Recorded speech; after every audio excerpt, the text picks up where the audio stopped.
Hello everyone, welcome back to my channel creative needle. Friends, आज हम एक stylish और ट्रेंडी ब्लाउज की कटिंग करेंगे। आप गेस करें ये कौन सा ब्लाउज है। तब तक मैं इसके बारे में थोड़ी सी जानकारी आप लोगों को देती हूँ। यह ब्लाउज डिज़ाइन ट्रेडिशनल और मॉडर्न फंक्शन का एक परफेक्ट कॉम्बिनेशन है। इसमें बॉडी को एक अच्छी फिटिंग मिलती है जो फिगर को हाईलाइट करती है। आप इसे डेली और रनिंग वेयर में पहनना चाहते हैं तो जीन्स या डेनिम के मटेरियल से इसे बना सकते हैं। अगर आपको इसे फंक्शन में पहनना है तो ब्रोकेट, बनारसी और सिल्क जैसे मटेरियल से भी आप इसे बना सकते हैं। अगर आप इसे नवरात्रि में गरबा के लिए बनाना चाहते हैं तो कॉटन या प्रिंटेड के फैब्रिक से भी बना सकते हैं। अब बात आती है इसे स्टाइल कैसे करें। आप काफ़ी अलग अलग बॉटम के साथ इसे स्टाइल कर सकते हैं। डिपेंड करता है कैसा लुक आपको चाहिए और कैसे ओकेशन में आपको इसे पहनना है। कुछ बॉटम नेम मैं यहाँ पे आप लोगों को सजेस्ट कर रही हूँ। Flare lehenga, skirt, dhoti pant, sharara, palazzo pant, high waisted skirt और जीन्स के साथ भी आप इस ब्लाउज को स्टाइल कर सकते हैं। तो इस ब्लाउज का नाम है कोर्सेट ब्लाउज। तो आज हम कोर्सेट ब्लाउज की कटिंग करेंगे। अगर आप बिगिनर हैं तो तैयार हो जाएं इस ब्लाउज की कटिंग के लिए। एकदम आसान तरीके से मैं स्टेप बाय स्टेप ये कटिंग बताने वाली हूँ। वीडियो पसंद आए तो वीडियो को लास्ट में लाइक और शेयर ज़रूर कीजिएगा। फर्स्ट टाइम मेरी वीडियो देख रहे हैं तो सब्सक्राइब करके बेल आइकन को प्रेस करना मत भूलिए, जिससे कि आपको आने वाली वीडियो का नोटिफिकेशन मिल जाएगा। तो अब हम आज की कटिंग शुरू करेंगे। तो बैक पार्ट और फ्रंट पार्ट दोनों कटिंग मैं आप लोगों को पेपर के ऊपर ही बताने वाली हूँ। उसके बाद आप लोगों को ट्रेस करके अस्तर के ऊपर बताऊंगी कि मार्जिन हमें कहाँ कहाँ पर ऐड करना है। इसके लिए वीडियो को बिना स्किप करे एंड तक जरूर देखिएगा। बैक साइड की लेंथ 14.5 रखना है। इसमें मैं 1.5 इंच मार्जिन का लूँगी। 16 इंच में मैं यहाँ पे मार्क कर लूँगी। यहाँ पर भी सेम मार्किंग करेंगे। अब इन दोनों पॉइंट को मिलाते हुए लाइन ड्रॉ करनी है। ये हमारी शोल्डर की लाइन है। शोल्डर की मार्किंग करेंगे। 14 इंच का शोल्डर है, उसका हाफ करके हम 7 इंच में मार्क करेंगे। अब हम नेक डीप के लिए मार्किंग करेंगे। तो मुझे यहाँ पे बहुत ज़्यादा डीप नहीं रखना है। मैं 5.5 इंच का नेक डीप रख रही हूँ। अगर आपको इससे ज़्यादा डीप रखना है तो आप अपने हिसाब से डीप बढ़ा सकते हैं। तो हाफ ऑफ शोल्डर में से मैं यहाँ पे 1.25 इंच माइनस कर रही हूँ। मुझे रेडी शोल्डर पट्टी 2.5 इंच की रेडी करनी है। अगर आप उससे कम कर रहे हैं तो केवल 0.75 इंच आप हाफ ऑफ शोल्डर में से माइनस कीजिए। माइनस करने के बाद शोल्डर बच गया 5.75 इंच। तो नीचे भी हमें सेम 5.75 इंच में मार्क करना है। तो अब इन दोनों पॉइंट को मिलाते हुए हमें लाइन ड्रॉ करनी है। नीचे की साइड में मेरी मार्किंग थोड़ी गलत लग गई है। 5.75 इंच में मार्क करेंगे। इन दोनों पॉइंट को मिलाते हुए लाइन ड्रॉ करेंगे। अब हमें आर्म होल डाउन करना है। तो पहले मैं यहाँ पे 0.25 इंच शोल्डर को डाउन कर दूँगी। नेक का विड्थ लगाएंगे 2.5 इंच और रेडी शोल्डर भी चेक करेंगे 2.5 inch plus half inch, 3 inch यहाँ पर बराबर मार्किंग है। हाफ इंच में आर्म होल की साइड का ही मार्जिन ऐड कर रही हूँ। अगर आपको नेक की साइड का मार्जिन लेना है तो आप हाफ इंच नेक वाली साइड में बढ़ा सकते हैं, लेकिन मैं पहले वाली मार्किंग से ही नीचे की साइड में शोल्डर को डाउन कर दूँगी। आर्म होल डाउन करने के लिए फॉर्मूले का यूज करेंगे। Chest divide by 6 plus half inch. 35.5 full breast का मेजरमेंट है, उसे हम 6 से डिवाइड करेंगे। 5.9 आता है, उसमें हाफ इंच ऐड करके 6.4 हुआ। तो 6.5 इंच में मैं यहाँ पे मार्क कर रही हूँ। एक सूत से बहुत ज़्यादा कुछ फ़र्क नहीं पड़ता है। अगर आप फिक्स 6.4 में मार्क करना चाहते हैं तो उसके हिसाब से भी मार्क कर सकते हैं। चेस्ट वाली लाइन को भी मैंने स्ट्रेट कर लिया है। आर्म होल को शेप लगाना है तो हम हाफ इंच यहाँ से बाहर की साइड में मार्क करेंगे और इसे ऊपर शोल्डर वाली लाइन से मिला देंगे।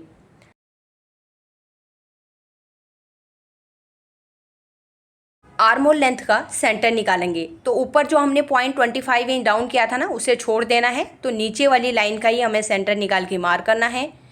तो बाहर वाली जो लाइन थी वहाँ पर हमें फ्रेंच कर्व को सेट करना है और इस तरीके से आर्म होल का शेप लगाते हुए चेस्ट वाली लाइन में मिला देना है। नेक डीप के लिए मार्किंग करेंगे। 5.5 इंच मुझे नेक का लेंथ रखना है, तो मैं यहाँ पे 6 इंच में मार्क करूँगी। 1/2 इंच हमारा शोल्डर का मार्जिन है। अगर आप इससे ज़्यादा डीप कर रहे हैं तो आप अपने हिसाब से डीप बढ़ा सकते हैं। तो शोल्डर में थोड़ा सा 0.25 इंच, 1/2 इंच और फिर माइनस कर सकते हैं। ऊपर की साइड में नेक का विड्थ है 2.5 इंच, नीचे भी हमें 2.5 इंच में ही मार्क करना है। दोनों पॉइंट को मिलाते हुए स्क्वायर शेप ड्रॉ करेंगे और हल्का सा हमें नीचे की साइड में शेप देना है। तो मैं यहाँ पर फ्रेंच कर्व लूँगी और इस तरीके से 0.25 इंच लाइन से ऊपर की साइड में शेप देंगे और 0.25 इंच नीचे की साइड में निकाल देंगे। 4 सेट ज़्यादातर स्क्वायर शेप में ही रहते हैं, तो आप यहाँ पर एकदम से पूरा स्क्वायर भी कर सकते हैं। चेस्ट की मार्किंग करेंगे। फुल ब्रेस्ट के मेजरमेंट के हिसाब से ही मार्क करी हूँ। 35.5 फुल ब्रेस्ट का मेजरमेंट है, उसे 4 से डिवाइड करेंगे तो 8.8 आता है और 1.5 इंच का बाहर की साइड में मार्जिन ले लेंगे। यहाँ पर हमें लूजिंग कुछ भी ऐड नहीं करना है क्योंकि ऑलरेडी हमारा नेक ब्रॉड है, तो हम फिक्स यहाँ पे 1/4 में ही मार्किंग करेंगे। 28 इंच कमर का मेजरमेंट है, उसका 1/4 करके हमें 7 इंच में मार्क करना है, लेकिन यहाँ पर मैं 7.5 इंच में मार्क कर रही हूँ क्योंकि कपड़े में मैं पूरा लाइक्रा फ्यूजिंग अटैच करने वाली हूँ और हमें कमर में भी पट्टी अलग से अटैच करनी है, तो उससे कहीं टाइट ना हो जाए, इसके लिए मैं 1/2 इंच ज़्यादा ही मार्क कर रही हूँ। अगर मुझे इसमें फिटिंग करने की ज़रूरत पड़ी तो मैं स्टिचिंग वाली वीडियो में आप लोगों को वीडियो के एंड में क्लियर कर दूँगी और इसका फाइनल लुक भी मैं आप लोगों के साथ शेयर करूँगी। तो यहाँ पर हमने चेस्ट वाले पॉइंट को वेस्ट वाले पॉइंट से लाइन ड्रॉ कर ली है और 1.5 इंच का बाहर की साइड में मार्जिन ले लिया है। तो बैक पार्ट को हमें 2 पीस में कट करना है। शोल्डर वाली साइड से हमारा मार्किंग ऑलरेडी लगा हुआ है। कमर की साइड में आएंगे, यहाँ पे हमारा जितना मार्किंग है उसका हमें हाफ करना है। 7.5 इंच है तो यहाँ पर हम 3.75 इंच में मार्क करेंगे या 3.5 इंच भी ले सकते हैं। अब इसी मार्किंग से हम 1/2 इंच अंदर की साइड में मार्क करेंगे। अब इसे हम नेक वाले पॉइंट से मिला देंगे, जो हमने अंदर मार्क किया है ना नीचे, उससे मिलाना है। तो इस तरीके से हम ये लाइन ड्रॉ कर लेंगे। तो यहाँ पर हमने जो लाइन ड्रॉ करी है इसी के ऊपर हम कटिंग करके दोनों पीस को अलग करेंगे। अब बैक साइड में मैं यहाँ पे अभी जिप नहीं लगा रही हूँ क्योंकि इसमें जैकेट जिप टाइप की लगाई जाती है, लेकिन अभी मेरे पास नहीं है, तो मैं यहाँ पे बैक साइड में हुक लगाऊंगी। तो हुक का मार्जिन हमें बैक साइड में ऐड करना पड़ेगा, वो हम कपड़े के ऊपर करेंगे। आर्मोल के पॉइंट में आएंगे, 0.75 इंच हम नीचे की साइड में मार्क करेंगे और इस लाइन को हमें स्ट्रेट कर देना है। अब हमें फ्रेंच कर्व लेना है, नीचे वाले शेप को ऊपर वाले आर्मोल वाली लाइन में मिला देंगे। तो यहाँ पर हमारे बैक पार्ट की मार्किंग कंप्लीट हो गई है। अब हम इसकी कटिंग करेंगे। देखिए शोल्डर की साइड से मैंने लाइन के ऊपर ही कट कर लिया है और यहाँ से हम आर्मोल वाली लाइन में कट करते हुए नीचे वाले शेप में कट कर लेंगे। लंबाई में नीचे हमारा फिक्स मार्जिन है, वहाँ कट करने की ज़रूरत नहीं है। साइड में जो एक्स्ट्रा पेपर है उसे हम कट करेंगे। अब दोनों पैनल को कटिंग करना है, तो ये जो लाइन बनी हुई है इसी के ऊपर हम कट करेंगे और यहाँ से नेक का शेप नीचे से जो मैंने ऊपर की साइड लगाया वैसे कट करेंगे और यहाँ से ये नेक निकल जाएगा। तो ये दोनों पैनल हमारे अलग हो गए हैं। अब हमें अंदर की साइड में भी मार्जिन ऐड करना पड़ेगा क्योंकि दोनों पैनल को जोड़ने के लिए हमें मार्जिन की ज़रूरत पड़ेगी। तो मैंने यहाँ पे एरो लगा दिया है, लेकिन मैं अस्तर के ऊपर आप लोगों को क्लियर करूँगी। तो ये हमारे बैक पार्ट है ना, मैं यहाँ पे बैक लिखूँगी क्योंकि फ्रंट में भी हमारे अलग अलग पैनल्स निकलेंगे, इसके लिए थोड़ा कन्फ्यूजन होगा, तो पहले ही हमें बैक और फ्रंट उनमें लिख लेना है। अब हमें फ्रंट पार्ट की कटिंग करनी है, इसके लिए मैं फिर से दूसरा पेपर लूँगी। ऊपर की साइड में एक लाइन ड्रॉ करेंगे, ये हमारी शोल्डर की लाइन है। 1/2 ऑफ शोल्डर 7 इंच में हम यहाँ पे मार्क करेंगे। फ्रंट साइड में भी नेक का डीप में 5.5 इंच रखने वाली हूँ, तो यहाँ पे 6 इंच में हम यहाँ पे मार्क कर लेंगे। अब इसी के हिसाब से हम शोल्डर में से माइनस करेंगे 1.25 इंच। तो ये मैं सेम कर रही हूँ जैसे मैंने बैक साइड में किया था। नीचे की साइड में भी 5.75 इंच में मार्क करके दोनों पॉइंट को मिलाते हुए लाइन ड्रॉ करनी है। शोल्डर डाउन करेंगे 0.25 इंच, नेक का विड्थ लगाएंगे 2.5 इंच और यहाँ से नीचे की साइड में शोल्डर डाउन कर देंगे। आर्मोल डाउन करेंगे 6.5 इंच में, ऊपर का 0.25 इंच छोड़ के ही हमें मार्क करना है और चेस्ट वाली लाइन को भी हमें स्ट्रेट कर देना है। नेक लेंथ के लिए मार्किंग करेंगे 5.5 इंच की ही मुझे लेंथ रखनी है, तो मैं यहाँ पे 6 इंच में मार्क करूँगी और इस लाइन को हमें स्ट्रेट कर देना है। अब नीचे से भी हमें नेक का विड्थ रखना है 2.5 इंच। ऊपर हमारा 2.5 इंच है, नीचे भी हम सेम रखेंगे। एक बार हम बैक पार्ट से भी चेक कर लेते हैं। तो यहाँ पर देखिए एक सूत का फ़र्क आ रहा है। नीचे की साइड में भी मैं हल्का सा बढ़ा लूँगी, क्योंकि रेडी शोल्डर हमारे बैक और फ्रंट दोनों का सेम आना चाहिए। तो फ्रंट का नेक का विड्थ बढ़ेगा तो चलेगा, लेकिन रेडी शोल्डर हमारा कम ज़्यादा नहीं होना चाहिए। अब यहाँ पर फ्रेंच कर्व से शेप लगाएंगे। जैसे हमने बैक में लगाया था वैसे ही यहाँ पे भी लगाना है। दोनों शेप में सेम करूँगी।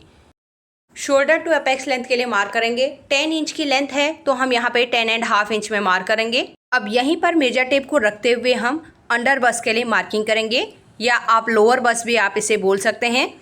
13.5 मैंने बॉडी में लिया था, तो मैंने 13.5 में मार्क कर लिया है। अगर हम एपेक्स लेंथ से चेक करेंगे तो यहाँ से 3 इंच का मेजरमेंट है। अब हमें लेंथ के लिए मार्किंग करना है, लेकिन नीचे की साइड में यहाँ पे पेपर कम है, मैं अटैच कर लूँगी।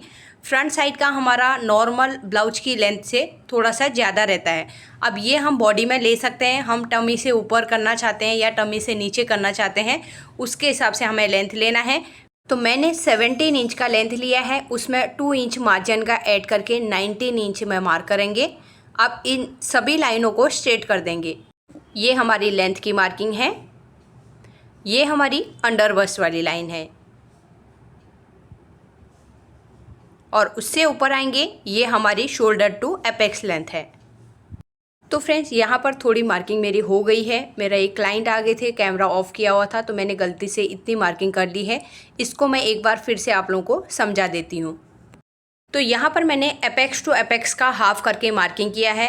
7.5 इंच का मेजरमेंट था, मैंने उसका हाफ करके 3.75 इंच में मार्क किया है। अगर आपने एपेक्स टू एपेक्स का मेजरमेंट नहीं लिया है तो फुल ब्रेस्ट के मेजरमेंट को 10 से डिवाइड करके आपको यहाँ पे मार्क करना है। नीचे हमने कमर में सेम मार्किंग करके रखी है, जितना ऊपर है उतना ही नीचे करना है। तो यहाँ पर हमें 2 इंच का डार्ट लगाना है। 1 इंच लाइन के एक साइड लगाएंगे, 1 इंच उसके दूसरे साइड में लगाएंगे। यहाँ पर हमने जो 1 इंच मार्क करके रखा है अंदर की साइड में, नीचे वाली लाइन में भी जाएंगे। स्ट्रेट लाइन से 1.5 इंच मैंने अंदर की साइड में मार्क किया है। अब वो अंदर वाली जो लाइन है वहाँ से हम 2 इंच बाहर की साइड में मार्क करेंगे। डार्ट हमारा 2 इंच का लगा है तो नीचे भी हमारा 2 इंच का ही लगेगा। केवल नीचे की साइड में थोड़ी क्रॉस लाइन आएंगी, क्योंकि हमारा कोट सेट ब्लाउज जो रहता है वो उसकी लाइनें हल्की सी क्रॉस रहती हैं। अब यहाँ पर मैंने आर्मोल के लिए शेप लगाया। 1/2 इंच में आर्मोल वाली लाइन से अंदर की साइड में आई, उसे शोल्डर वाली लाइन से मिला दिया, और आर्मोल का हमने सेंटर निकाल के बीच में मार्क कर दिया है। और यहाँ पर से मैंने फ्रेंच कर्व रखते हुए आर्मोल का शेप लगाते हुए चेस्ट वाली लाइन में मिला दिया है। तो यहाँ पर तक मेरी मार्किंग हो गई थी, ये मैंने आप लोगों को क्लियर कर दिया है। अब हमें आर्मोल में भी डार्ट लगाना है। तो यहाँ पर हम 1.25 इंच का टोटल डार्ट लगाएंगे। 1/2 इंच से एक लाइन एक साइड में हमें मार्क करना है, फिर 1/2 इंच से एक लाइन ज़्यादा उसके दूसरे साइड में मार्क करना है। टोटल यहाँ पे 1.25 इंच का डार्ट लगेगा। अब हमें पहले वाले पॉइंट को एपेक्स वाले पॉइंट से मिला देना है।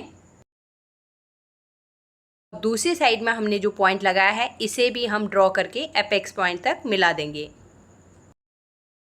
आर्मोल के पॉइंट में आएंगे, यहाँ पर से हम 0.75 इंच नीचे की साइड में मार्क करेंगे। इस लाइन को भी हमें ड्रॉ कर लेना है।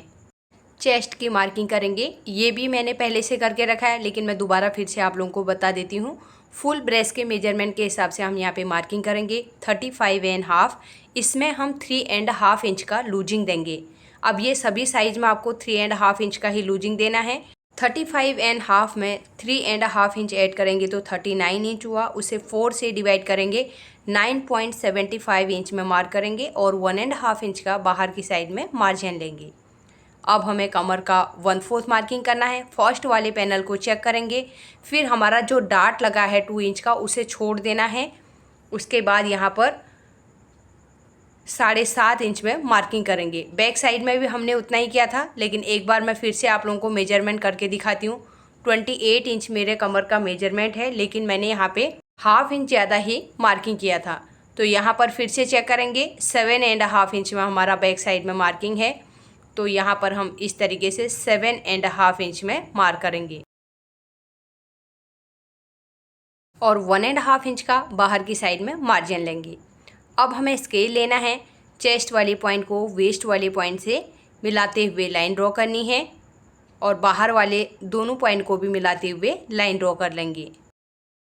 आर्म होल वाली डार्ट लेंथ को चेक नहीं किया है, उसके बाद हम आर्म होल का शेप लगाएंगे। पहली वाली लाइन आ रही है हमारी 5.75 इंच। एपेक्स पॉइंट में मेजर टेप को दबाते हुए हम दूसरी साइड की तरफ 5.75 इंच में ही मार्क करेंगे। नीचे वाली डार्ट लेंथ को भी चेक करेंगे। एपेक्स पॉइंट से हम लाइन के ऊपर मेजरमेंट करते हुए 8.75 इंच पहली वाली लाइन है। फिर एपेक्स पॉइंट से ही दूसरी साइड की लाइन को चेक करेंगे 8.75 इंच। दोनों की लेंथ सेम आ रही है। अब हम आर्म होल वाले पॉइंट में आएंगे। यहाँ पर हम फ्रेंच कर्व से आर्म होल का शेप ड्रॉ कर लेंगे। यहाँ पर हमारे नीचे कमर वाली डार्ट की लेंथ दोनों की सेम आ रही है। अब हो सकता है किसी का सेम नहीं आए, तो आपको पहली वाली लेंथ को चेक करना है और दूसरी वाली साइड की लेंथ में चेक करते हुए अगर ज़्यादा है तो जितना पहली वाली लाइन आ रही है दूसरी साइड भी उतना ही मार्क करना है, जैसे हम प्रिंसेस कट में करते हैं। अब हम सेंटर वाले डार्ट के लिए मार्किंग करेंगे, यानी कि हमारे हुक वाली साइड में जो ये डार्ट लगता है यहाँ पर मैं 0.75 इंच का डार्ट लगाऊंगी। तो सेंटर वाली लाइन से 3 सूत एक साइड 3 सूत एक साइड मार्क करेंगे। अब सीधा इसे हम एपेक्स वाले पॉइंट से मिला देंगे। हमें इसे एपेक्स वाले पॉइंट से ही मिलाना है। अब यहाँ से मैं 0.75 इंच नीचे की साइड में मार्क करूँगी, इसे भी मैं एपेक्स वाले पॉइंट से मिला दूँगी। तो ये हमारी कमर वाली साइड का डार्ट है। फ्रंट साइड की लेंथ हमारी बैक साइड की लेंथ से ज़्यादा है, क्योंकि हम साइड से उसे शेप लगाएंगे तो तभी हमारा नीचे की साइड में शेप बनेगा। तो हमारी साइड्स तो दोनों की सेम होनी चाहिए। तो यहाँ पर मैं बैक पार्ट को रखूँगी, तो बैक पार्ट को रखते हुए मैं साइड वाली मार्किंग को लगा लूँगी। तो यहाँ पर मैं पहले मार्क कर लूँगी, इससे हमारी साइड की लेंथ मिल जाएगी। ऊपर हमें कुछ भी चेंज नहीं करना है, केवल बैक पार्ट को आर्म होल में रखते हुए हम इस तरीके से मार्क कर लेंगे। अब हम इसे मेजरमेंट करेंगे। जो हमारी अंडर बस्ट वाली लाइन है वहाँ से नीचे की साइड में ये हमारा 3 इंच में मार्किंग हो गया। अब हमें स्केल से यहाँ पे थोड़ा सा लाइन स्ट्रेट कर लेना है। अब यहाँ पर हम मेजर टेप को रखेंगे, चेक करेंगे डार्ट लेंथ से लेके जो हमारी फिटिंग वाली लाइन है जितना आ रहा है उसका हम सेंटर में मार्क करेंगे। यहाँ पर का हम मेजरमेंट करेंगे 2.5 इंच। ऊपर आर्म होल वाले पॉइंट में हम जाएंगे, जहाँ पर चेस्ट की मार्किंग है वहाँ से 2.5 इंच अंदर की साइड में मार्क करेंगे। अब इन दोनों पॉइंट को मिलाते हुए हम नीचे तक लाइन ड्रॉ कर लेंगे। अब इसी लाइन को हमें नीचे लेंथ तक बढ़ा देना है। तो यहाँ पर हमने जो स्ट्रेट रखा है, यहाँ से हम नीचे की साइड में अब शेप लगाएंगे। तो इस तरीके से हम फ्रेंच कर्व को रखेंगे। यहाँ पर आप अपने हिसाब से कर सकते हैं। अगर आपको एकदम से पॉइंटेड वाला बनाना है फ्रंट में तो आप पॉइंटेड भी बना सकते हैं, लेकिन मैं यहाँ पे हल्का सा राउंड शेप जैसा बनाऊँगी, जैसे मैंने आपको फ़ोटो में दिखाया था उसी तरीके से हम करने वाले हैं। फ़ोटो में फिर भी कमर वाली साइड से थोड़ा सा ऊंचा है, लेकिन मैंने यहाँ पे बहुत ज़्यादा कमर वाली साइड से ऊंचा नहीं रखा है। इसकी वजह से हमारा हल्का सा शेप चेंज हो सकता है। अब हमें यहाँ पे स्केल रखना है। ऊपर जो लाइन आ रही है नेक से, इस लाइन को हम नीचे एपेक्स वाले पॉइंट तक मिला देंगे। अब यहाँ पर हमारा ये हल्का सा पॉइंट बन रहा है, इसे हम हल्का सा शेप देंगे। नीचे वाली साइड में यहाँ पे नहीं है ज़्यादा, दूसरी वाली साइड में भी यहाँ पे हल्का पॉइंट अंदर जा रहा है, इसे भी हम शेप लगाएंगे। तो आर्म होल के डार्ट को हमें फोल्ड कर देना है, क्योंकि हमारा यहाँ पर का लूजिंग तभी ख़त्म होगा। तो पहले हम नीचे से डार्ट को कट करेंगे, तभी आर्म होल का डार्ट फोल्ड होगा। तो यहाँ पर से मैं लाइन के ऊपर कट करते हुए नीचे से कटिंग कर लूँगी। अब यहाँ पर से हम लाइन के ऊपर कट करते हुए एपेक्स पॉइंट तक आएंगे। ऊपर से हम शोल्डर वाली लाइन को भी कट कर लेंगे। अब पहली वाली डार्ट लाइन को हम फोल्ड करेंगे और दूसरी डार्ट लाइन के ऊपर हमें रखना है। जो हमने लाइन फोल्ड करी है ठीक हमारी दूसरी डार्ट के ऊपर आना चाहिए। अब यहाँ पर सेंटर में जो डार्ट लगाया है इसे भी एक साइड से हम कट करेंगे और यहाँ पर ग्लू लगा के हम इसे भी माइनस कर देंगे, क्योंकि हमें डार्ट लगाना नहीं है। इसके लिए इस तरीके से कटिंग करके हम माइनस कर देंगे, तो बाद में डार्ट लगाने की ज़रूरत नहीं पड़ेगी। जो साइड में हमने दूसरा डार्ट हमने ड्रॉ किया था, इसको भी हम पूरा ग्लू लगा के स्टिक कर लेंगे। एक लाइन को दूसरे लाइन के ऊपर रख के बंद कर देंगे, तो डार्ट हमारा ये माइनस हो गया है। अब यहाँ पर से हम ये फिटिंग वाली मार्किंग को दोबारा से ड्रॉ करेंगे। डार्ट फोल्ड करने के बाद यहाँ पे लाइन थोड़ी सी क्रॉस हो जाती है, इसके लिए हमें दोबारा से लाइन को ड्रॉ करना है। यहाँ पर मैंने एक गलती की हुई है, तो वो मैं थोड़ी देर में आप लोगों को समझाती हूँ। वीडियो को बिना स्किप करिए देखिए, तभी वो आपको समझ में आएगा। अभी ये आर्म होल का जो मैंने शेप ड्रॉ करके रखा है, इसी के ऊपर हम कटिंग कर लेंगे। कमर वाली साइड में आएंगे। एक साइड से मैंने डार्ट कट किया था, दूसरी साइड से भी हम कटिंग करके इसे निकाल देंगे। अब इस लाइन को हम ऊपर तक पूरा कट कर लेंगे, शोल्डर तक हमें कट करना है। तो ये जो पहला पैनल है, इसमें हल्का सा यहाँ पे पॉइंट बन रहा है, इसे हम कटिंग कर लेंगे। और यहाँ पर हमने नेक का भी शेप ड्रॉ करके रखा है, इसे हम कट कर लेंगे। तो ये हमारा फर्स्ट वाला पैनल है और ये हमारा सेकंड वाला पैनल है। अभी थर्ड पैनल हमारा अलग नहीं किया है हमने। एक बार फर्स्ट वाले पैनल में आपको क्लियर कर देती हूँ, हमें मार्जिन का यहाँ पे ऐड करना है। ये साइड में मैंने एरो का मार्किंग करके रखा है। दूसरे वाले पैनल को लेंगे, यहाँ पर भी हमें मार्जिन ऐड करना है। तो यहाँ पर मैंने पूरा ऊपर से नीचे तक मार्किंग कर दिया है। अब हमें इसमें से थर्ड पैनल को अलग करना है, तो यहाँ पर से लाइन के ऊपर कट करते हुए हम तीसरे वाले पैनल को भी अलग कर देंगे। तो यहाँ पर भी हमें मार्जिन ऐड करना पड़ेगा और ये थर्ड पैनल में हमें एक ही साइड में करना है। सेंटर वाला जो पैनल है दोनों साइड में करना है, और जो हमारे साइड के जो पैनल हैं उनमें हमें एक एक ही साइड पैनल में मार्जिन ऐड करना है। तो यहाँ पर मैं फर्स्ट, सेकेंड और थर्ड लिख देती हूँ। तो फ्रंट पार्ट की कटिंग यहाँ पर हो गई है। अभी हमें बैक पार्ट की साइड से फ्रंट पार्ट के साइड्स को मैच करना है। तो यहाँ पर मैं इस तरीके से रखूँगी। अब मैं यहाँ पे आपको गलती बता रही हूँ। यहाँ पर देखिए नीचे की साइड में लेंथ कम हो गई। हमने बैक साइड से ऑलरेडी नापा था, तो ये लेंथ कम कैसे हुई? मैंने पहले डार्ट को फोल्ड करना चाहिए था, उसके बाद हमको ये साइड्स को मैच करते हुए मार्किंग करना था। लेकिन मैंने डार्ट को पहले फोल्ड नहीं किया था और साइड वाली मार्किंग मैंने पहले कर दी थी। इसके लिए हमारा जो डार्ट का मार्जिन था वो कम हो गया। तो इतना मार्जिन हमें बढ़ा देना है। ये जितना हमने डार्ट फोल्ड किया था ना, वही मार्जिन हमारा कम हुआ है। नहीं तो मैंने बैक साइड पहले ही रख के मार्किंग कर दिया था, ये परफेक्ट आ जाता था। तो अब मैं यहाँ पर दोबारा से क्या करूँगी, जो पैनल से मैंने कट किया था ना नीचे से, इसे यहीं पे मैं पीछे से ग्लू लगा के इसके ऊपर पहले स्टिक करूँगी। इन दोनों को जोड़ दूँगी, इसी में से हम कटिंग करेंगे।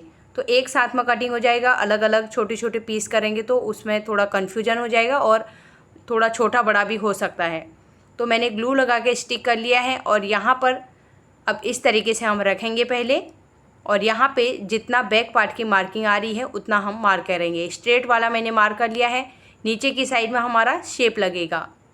तो इस चीज़ का आप भी ध्यान दीजिए, कभी भी हम साइड में डार्ट लगाते हैं तो डार्ट को पहले माइनस करना है, उसके बाद साइड्स को मैच करना है। तो अब मैं यहाँ पर शेप को नीचे की साइड में ही बढ़ा दूँगी, जैसे हमने पहले ड्रॉ किया था वैसे ही हमें बढ़ाना है। तो यहाँ पर मैं शेप इस तरीके से ड्रॉ करूँगी। अब जो हमारा सेंटर वाला पैनल कट किया था ना, इसमें भी हमारी लेंथ नीचे की साइड में बढ़ी है। तो यहाँ पर भी हमें पीछे की साइड में प्लेन पेपर में ग्लू लगा के इसे भी स्टिक कर लेना है। ये फर्स्ट वाला पैनल है, यहाँ पर भी हम ग्लू लगाएंगे क्योंकि 0.25 इंच का मार्जिन यहाँ पर भी बढ़ रहा है। अब मैं यहाँ पर नीचे के शेप में कट कर लूँगी। तो देखिए ये फर्स्ट वाला पैनल मैंने कट कर लिया है। जो नीचे हमने लाइन ड्रॉ करके रखी है सेकंड वाली, उस लाइन के ऊपर हम कट करके पहले नीचे की लेंथ को कम कर देंगे। अब हम यहाँ से तीसरे वाले पैनल को अलग कर देंगे। तो ये हमारे तीनों पैनल अलग हो गए हैं। मैंने नीचे की साइड में जो लेंथ कम हुई थी वो मैंने बढ़ा ली है। अब इस तरीके से अगर तीनों को रखेंगे तो देखिए हमारा शेप, अभी तो यहाँ पे हल्का सा आपको पॉइंटेड दिख रहा होगा, लेकिन हम सिलाई करेंगे तो वो हमारा राउंड आ जाएगा। तो यहाँ पर हमने कोट सेट ब्लाउज की कटिंग कंप्लीट कर ली है, लेकिन अब मैं इसकी अस्तर के ऊपर कटिंग और स्टिचिंग नेक्स्ट वीडियो में बताऊँगी, क्योंकि इसके स्टिचिंग भी बहुत फिनिशिंग के साथ में की जाती है। आप इसके नॉर्मल चार्ज भी नहीं लगा सकते हैं। अगर सही तरीके से आप काम कर रहे हैं तो प्रिंसेस कट से भी इसके रेट ज़्यादा रहते हैं। जब आप फिनिशिंग के साथ में वर्क करना स्टार्ट कर देंगे तो आपको रेट भी उसी हिसाब से मिलेंगे। ये दिखने में इतना छोटा ब्लाउज है, लेकिन इनके चार्जेस काफ़ी हाई रहते हैं। तो इस ब्लाउज की कटिंग और स्टिचिंग आप अच्छे से कर पाए तो आप इसके नॉर्मल ब्लाउजों से चार्ज काफ़ी ज़्यादा ले सकते हैं। तो इन ब्लाउजों के क्या चार्जेस लिए जाते हैं वो मैं आप लोगों को स्टिचिंग वाली वीडियो में ही बताऊंगी। स्टिचिंग वाली वीडियो आने तक आप कटिंग की प्रैक्टिस ज़रूर करें। तो आज की वीडियो आप लोगों को पसंद आई तो वीडियो को लाइक और शेयर ज़रूर कीजिएगा। फर्स्ट टाइम मेरी वीडियो देख रहे हैं तो सब्सक्राइब करके बेल आइकन को प्रेस कर दीजिए, जिससे कि आपको आने वाली वीडियो का नोटिफिकेशन मिल जाएगा। तो मिलते हैं इसके स्टिचिंग वाली वीडियो के साथ में। Thanks for watching.